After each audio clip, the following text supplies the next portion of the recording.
आज का सवाल टिक टॉक से लिया गया है और जनाब जो भाई साहब हैं इन्होंने अपना नाम नहीं लिखा हुआ, बहरहाल इनका जो अकाउंट है उस पे इन्होंने लिखा हुआ है लाइफ इन कतर। और इनका सवाल जो है वो ये है कि भाई कतर पुलिस के अप्लाई के लिए क्या डॉक्यूमेंट्स ज़रूरी होती है? और मैं ऑलरेडी सिक्योरिटी कंपनी में हूँ। तो भाई मेरे कतर की जो आर्मिड फोर्सेस होती हैं उनके लिए अस्सलाम वालेकुम जनाब, क्या हाल आपका, कैसे हैं आप सब? उम्मीद है सब खैर से होंगे, जहाँ होंगे अच्छे होंगे, मज़े में होंगे, ज़िंदगी की बारें लूट रहे होंगे। आज आपके साथ कुछ न्यूज़ शेयर करनी है कतर के हवाले से, और उसके अलावा जो आपके सवालात का जो सिलसिला मैंने शुरू किया था कि आपके सवाल जो होते हैं उनके जवाब देने की कोशिश करता हूँ मैं, तो वो भी जनाब आज इसमें शामिल करेंगे। और आज आपके साथ जो पहली न्यूज़ है वो हमने शेयर करनी है। जैसे बहुत सारे लोगों को मालूम होगा कि कल के दिन कतर में जो है जनाब एक जगह पे बहुत बड़ी आग लगी हुई थी और वो काफ़ी धुआं वगैरह उसका निकल रहा था, जैसे आपको स्क्रीन पे नज़र आ रहा है।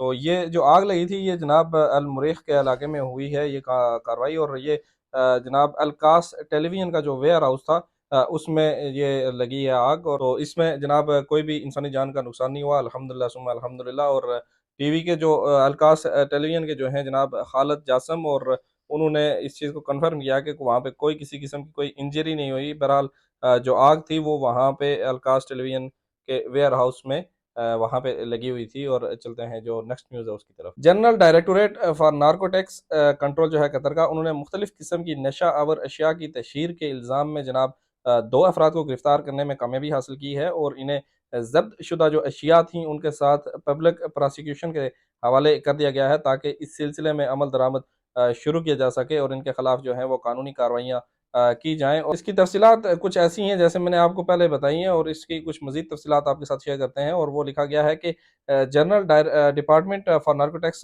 कंट्रोल जो है उन्होंने एशियाई शहरियत के दो अफराद को मुख्तलिफ किस्म की नशावर अशिया की तशहीर और इन्हें अलग अलग जगहों पर छुपाने के इल्ज़ाम में गिरफ्तार करने में ये कामयाब हुए हैं। और जनाब पब्लिक प्रोसिक्यूशन की जानिब से इनकी रिहाइशगाह की तलाशी लेने की इजाज़त और उसके बाद जो भारी मिकदार में वहाँ से चर्स मनशियात और हेरोइन ज़ब्त की गई। इसके अलावा 11,700 रियाल के बारे में ये ख्याल किया जा रहा है कि ये मनशियात की फ़रोख्त में इस्तेमाल होने वाले जो पैसे हैं वो इसी की आमदनी है जो यहाँ से हासिल की गई है। और ये जो मुजरिम थे इन्होंने इस बात का इतराफ़ किया है कि एक तीसरा आदमी भी इनके साथ शामिल था जो बाहर से किसी दूसरे मुल्क से वो यहाँ पे इनको इस तरह का जो है ये नशा और अशिया भेजता था। और अल्हम्दुलिल्लाह इनको कैप्चर कर लिया गया है। चलते हैं नेक्स्ट न्यूज़ की तरफ। कतर माशाल्लाह बहुत सारे ममालिक में अच्छे काम करने की वजह से अक्सर खबरों में रहता है। और जनाब 2009 में एक प्रोजेक्ट था जो कतर के अमीर हैं इस वक्त शेख तमीम बिन हमद अल तानी, इनके वालिद साहब ने शुरू किया था। और उन्होंने वेस्ट एशिया में सबसे बड़ी जो अभी इस्लामी इमारत है उसका इफ्तिताह किया है दुशंबे ताजिकिस्तान में मस्जिद इमाम अबू हनीफा अन नुमान बिन साबत। और इसकी तामीर जो है वो 2009 में जो अमीर कतर हैं उनके वालिद ने वहाँ पे शुरू करवाई थी। और इसका जो अभी इफ्तिताह किया गया है जनाब हिज हाइनेस जनाब शेख तमीम बिन हमद अल तानी के ज़रिए किया गया, वहाँ पे उन्होंने किया है। और ये जनाब 8 जून 2023 को इसका इफ्तिताह किया गया। और 1,33,000 नमाजियों की गुंजाइश इस मस्जिद में मौजूद है। और इसकी जो कुल लागत है वो जनाब $100 मिलियन जो है कतर ने इस मस्जिद की तामीर में लगाए हैं। और यहाँ तक आज की न्यूज़, इसके बाद आपके सवाल और उनके जवाब। आज का सवाल टिकटॉक से लिया गया है और जनाब जो भाई साहब हैं इन्होंने अपना नाम नहीं लिखा हुआ, बहरहाल इनका जो अकाउंट है उस पर इन्होंने लिखा हुआ है लाइफ इन कतर।